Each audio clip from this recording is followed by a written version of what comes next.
actually seeing it and it's happening. I think I've got Facebook and Instagram both going now. So, my name's Colleen. I'm an osteopath who specializes in dealing with chronic pain, and I wanted to share a story with you today. I was at the lake with my husband and my dog Max, and something happened that made me think of pain from a different way. So, I wanted to share it in case it might offer someone out there who's in pain a different perspective. So when we got to the lake, it was one of those days where it was so calm and still that the lake was like a sheet of glass. So I commented on it, and it actually allowed me to drop into almost a meditative state because it was so still and beautiful. And then all of a sudden, I was jarred out of that meditative state because I was getting wet and I was trying to figure out how am I getting wet? And it took me a minute. And by the time I thought to look, so there were waves crashing, they were quite loud, they were quite big,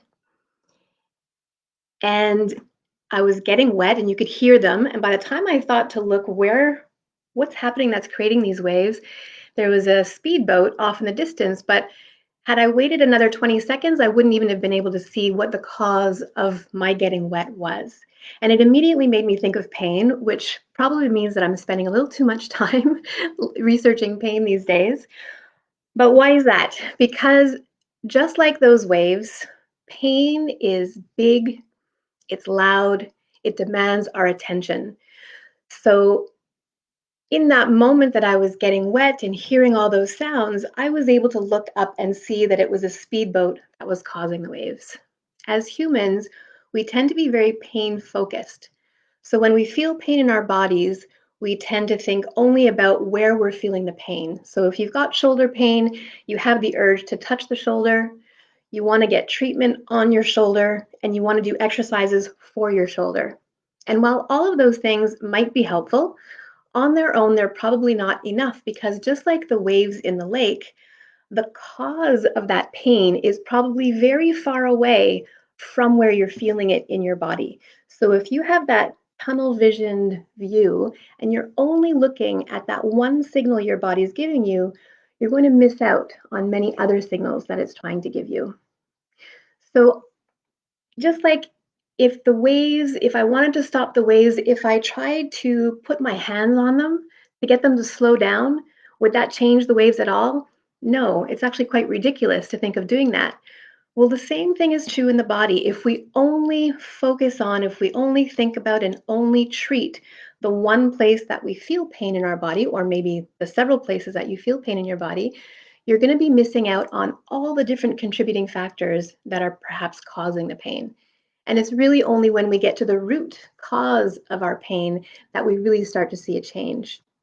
So I invite you to take a bit of a different perspective. If you're someone who's living with pain, take a step back and try to look at the whole big picture and not just that one place that's pulling your attention because it's uncomfortable. So, one thing that can help with that is to understand that all of the body is interconnected with all the rest of the body. There is no one part of your body that isn't connected to absolutely every single other part.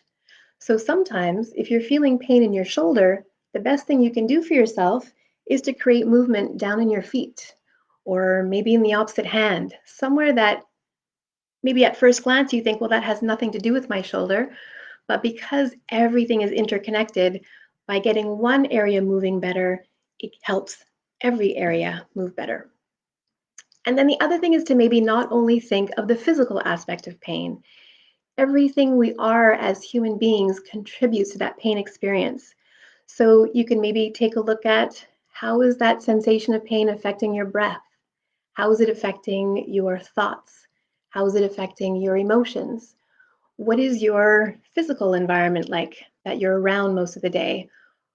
Who are the people that surround you and how do you feel in their presence? All of these factors and many, many more are going to have an effect on how you experience pain. So rather than only looking at that symptom, start to try to take that step back and take a much wider focus rather than that tunnel vision and see if something changes. So I invite you to try to look at things a little bit differently and really be open, curious, and interested about whatever might come up. And then you take it from there. So I'm going to be talking a lot more about pain in the next couple of weeks, and I'll post when I'll be going live so that you can actually ask questions and we can interact. But in the meantime, please feel free to reach out. You can message me, you can email me. My website is colleenjorgensen.org, so you can find my contact information there. But let me know if you have any questions. I'd love to try to help you out. Thanks.